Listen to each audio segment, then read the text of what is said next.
You know that feeling when the alarm clock goes off and, well, before your feet even hit the bedroom floor, your brain is already running through the exact same script as yesterday. Oh, absolutely. The dreaded morning loop. Right. You wake up, you make the coffee, you commute, work, scroll through your phone, go to sleep, and then you just hit repeat. And it's a perfectly fine routine. Exactly. It's perfectly normal. But somewhere in the middle of it, you catch yourself staring out a window or maybe looking at your ceiling at night, just wondering, is this it? Is this all there is? It's that quiet, creeping dread. Yeah, that existential dread on a random Tuesday afternoon. If you are nodding your head right now, or if you've ever felt that way, you are absolutely in the right place. Welcome to this deep dive. We have a really fascinating source today. We do. Today, we're analyzing this incredibly thought-provoking and honestly emotionally resonant story from the Easy English podcast. It's titled Feeling Lost in Life. And it tackles this very modern, very quiet kind of crisis, doesn't it? It really does. The mission for our deep dive today is to unpack the story of a man named Noah. We're going to look closely at the behavioral science and the psychology of feeling stuck in that loop. Which is something so many of us experience. Right. And, more importantly, we are going to extract the surprising, incredibly simple antidote to information overload and that feeling of just being completely adrift in your own life. So, okay, let's unpack this. Let's do it. Let's start with Noah. The narrative paints this vivid picture of his daily routine, and frankly, it is uncomfortably relatable. Extremely relatable. Every morning, Noah wakes up at the exact same time. He preps his coffee, checks his phone, gets ready for work. Then it's work, lunch, emails, more work. A standard Tuesday. Exactly. He comes home, eats dinner, scrolls through social media, goes to bed, and the whole thing starts over. But the author gives us one crucial defining detail about Noah's situation. That nothing terrible is actually happening. Yes, the text explicitly notes that nothing terrible is happening in his life, yet he feels completely empty. What's fascinating here is the specific question Noah starts asking himself. As he sits there on his couch, endlessly scrolling online, he's watching other people achieving these massive, highly visible goals. Oh, the social media highlight reel. Exactly. He sees people traveling the globe, launching businesses, building exciting careers, learning entirely new skills.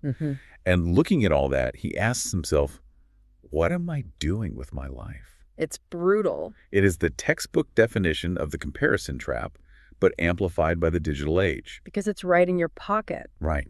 The narrative perfectly captures that deeply isolating illusion that everyone else has a map and a destination while you are completely stagnant. Like you're stuck in mud. You feel like you are standing perfectly still on a treadmill while the rest of the world is sprinting forward. It's that highly specific modern whiplash. You're sitting there just trying to clear out your spam folder, and meanwhile, someone on your feed is supposedly launching a tech startup from a beach in Bali. Which is probably exaggerated anyway. Of course it is, but it makes the mundane act of just managing your inbox feel like this profound personal defeat. And the fact that nothing terrible is happening to Noah almost makes his psychological state worse, doesn't it? It really does. Because society tells you that you don't even have a valid reason to be unhappy. You have a job, you have food, a roof. It's just this perfectly fine, incredibly hollow routine. That is exactly the trap of the perfectly fine. The perfectly fine trap. Right. When things are disastrous, when you lose a job or face a major life crisis, you are forced to make a change. You have to react. Your baseline survival instinct kicks in and forces adaptation. But when things are just okay, when your environment is merely comfortable but completely unfulfilling, there is no immediate catalyst for change. So you just float. Exactly. If your boat is sinking, you bail water. But if your boat is just sitting perfectly still in the doldrums with no wind in the sails, you just slowly go mad. That is such a good way to put it. You can easily spend years in that loop, functioning, doing exactly what is expected of you, but feeling entirely disconnected from any sense of meaning or forward momentum. That invisible cage. That is the invisible cage Noah is trapped in. Which brings us to the turning point of this story. And it plays out in this really beautifully understated scene. One evening, Noah just decides he needs to break the physical loop. Just physically getting out of the apartment. Right. He gets out and goes for a walk. The air is cool, the city is quiet, and he ends up in a small, empty park. And there, sitting peacefully on a bench watching the sunset, is an older man. A classic archetype, but so effective here. It really works. Noah sits down on the other end of the bench, They just sit there in shared silence for a few minutes before the older man smiles and simply asks, "Long day." The anonymity of that moment is crucial. Because they don't know each other at all. Right. Noah laughs softly and admits, yes, but honestly, it feels like every day is the same. Because this man is a stranger, Noah doesn't have to put up the facade he likely wears at work or with his friends. He can just drop the mask. He just opens up and confesses that he doesn't know where his life is going. He tells this older man, sometimes I feel like I'm just passing time. Just passing time. Man, that is a heavy phrase. It really is. It implies a waiting room mentality. You're just sitting in the waiting room of your own life, assuming that eventually someone is going to call your name and tell you what your purpose is. Precisely. It strips away the illusion of agency. But the older man listens carefully, and then he delivers this profound observation. What does he say? He says, most people feel lost at some point in their lives. Feeling lost is not failure. It's often the beginning of searching. I hear that. I do. Yeah. But let's push back on it for a second. Let's just hear it. Saying feeling lost is not failure is a beautifully comforting thought. But if you just sit on a park bench, accepting that you're lost indefinitely, that comfort can quickly curdle into apathy. That's a very real danger. Right. Lingering in that state for too long without a tether is exactly how people slip into clinical depression. So how does the narrative navigate that risk? Does it just advocate for accepting the dread? That is a critical distinction, and no, the story doesn't let Noah just wallow. If we connect this to the bigger picture, the older man isn't telling Noah to set up camp in his confusion. Okay. He frames feeling lost as a developmental milestone. He explains that when you feel lost, it usually means your mind is ready to grow. Ready to grow. Yes. You have outgrown your current environment, and your brain is starting to ask deeper questions that your current routine can no longer answer. So the discomfort is a signal. The discomfort isn't a disease. It is the friction of outgrowing your current container.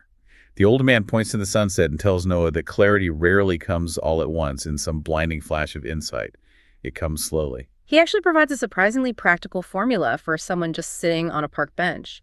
He says clarity comes through learning, reflection, and small actions. Small actions being the key. Right. It's not about waiting for a lightning bolt of inspiration to strike while you're scrolling on the couch. It's a slow burn.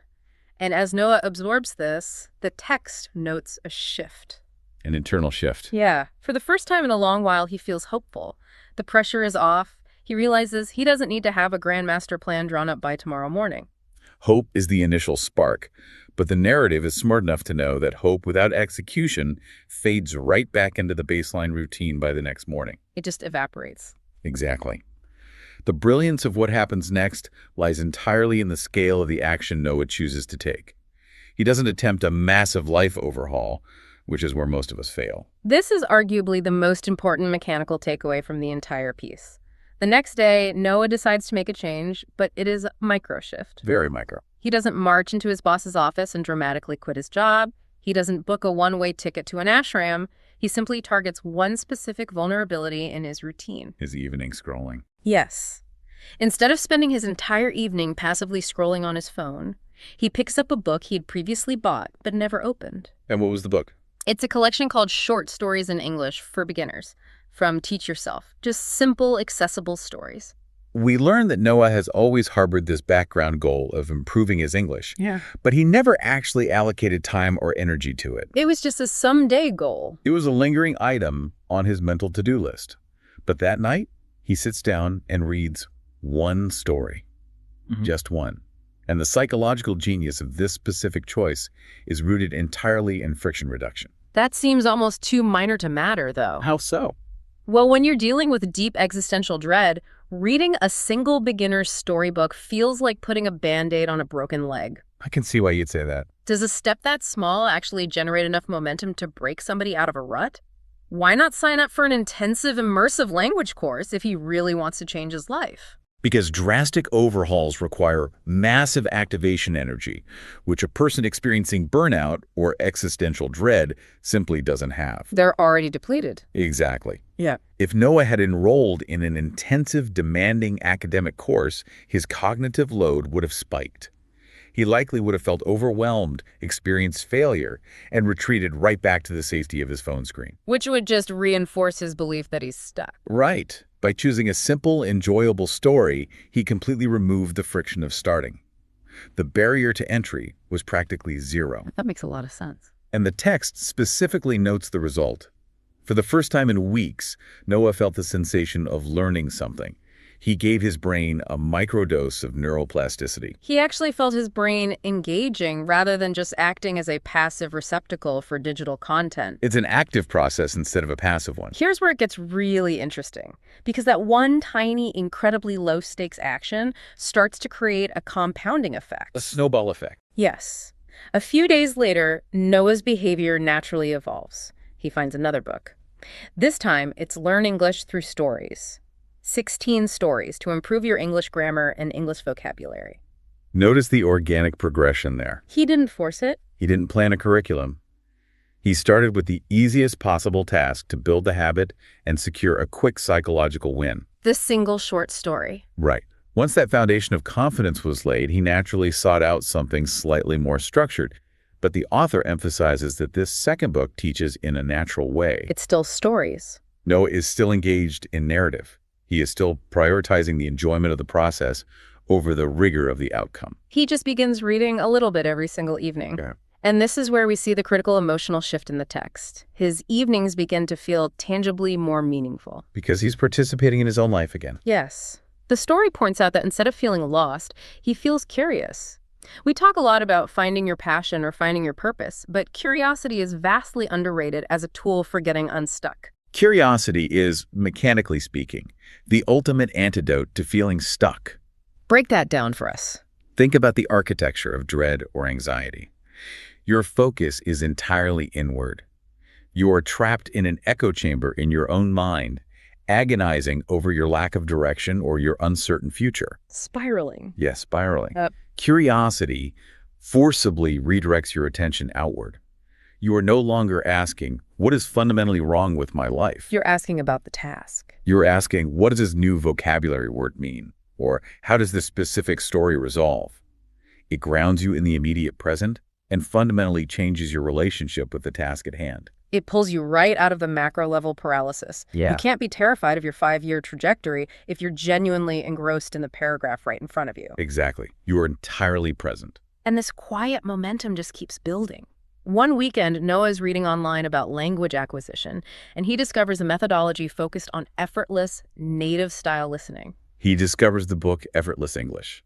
Learn to speak English like a native. This brings us to a core revelation in Noah's journey. The methodology he uncovers explains a concept that completely surprises him. That learning does not have to feel stressful. Yes. Learning does not have to feel stressful. It's fascinating because that challenges the entire no pain, no gain cultural myth we all swim in. We are so conditioned to believe that growth requires suffering. This raises an important question for you listening right now.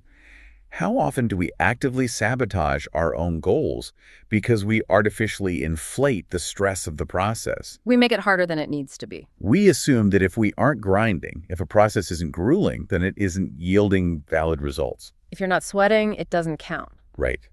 How many times have you decided to learn a skill, get fit, or start a new project, and immediately drafted a rigid, punishing schedule that you inevitably abandoned within a week? Oh, New Year's resolutions are built on that exact trap. Exactly.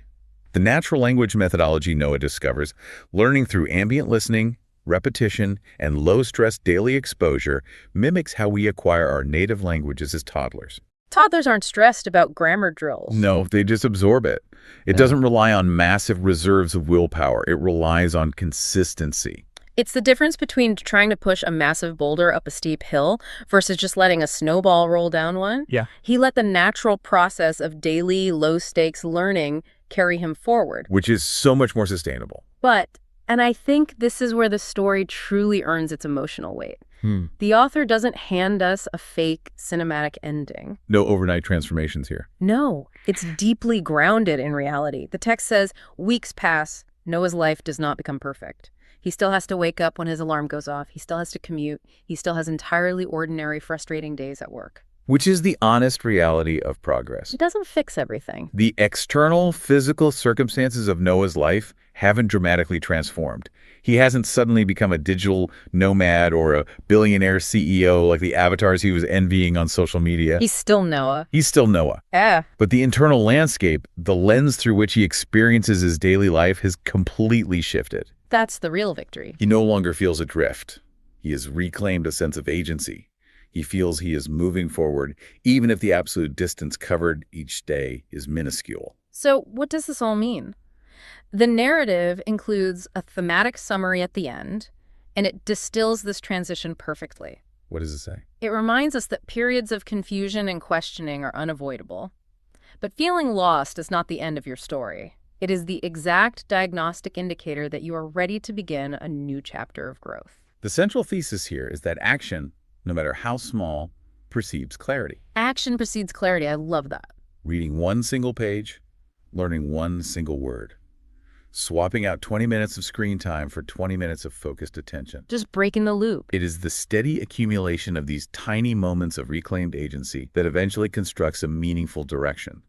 You do not build a new life with one reckless giant leap. You build it brick by tiny brick, relying on systems rather than sheer motivation. Which brings us to the final thoughts from Noah's journey and a direct message to you. To the listener. Yes. If you are feeling lost in your life right now, whether that's in your career, in your relationships, or just in the gray monotony of your daily routine, remember this. You do not need to have all the answers mapped out today. You really don't. You don't need a flawless 5-year plan to justify your existence. You only need to identify one ridiculously small step forward, lower the barrier to entry, learn something new without the pressure of mastering it. Just engage with it. Improve your system a tiny bit today and trust that the clarity you are desperately looking for is a byproduct of that motion. I'd like to leave you with a thought that builds on the older man's wisdom on that park bench. Please do. If feeling lost is truly just your mind's way of signaling that it has reached capacity and is ready to grow, what if the moments of deepest, most uncomfortable confusion in your life aren't signs that you've wandered off your path? What if they're not mistakes? What if they are the exact moments you are finally outgrowing a comfortable but limiting environment, and your brain is simply demanding that you construct a new one tiny habit at a time? That reframing changes everything. The confusion isn't a mistake, it's the invitation. Thank you so much for joining us for this deep dive. Take that invitation today, find your one small step, lower the friction, learn one new thing, and keep growing. We'll catch you next time.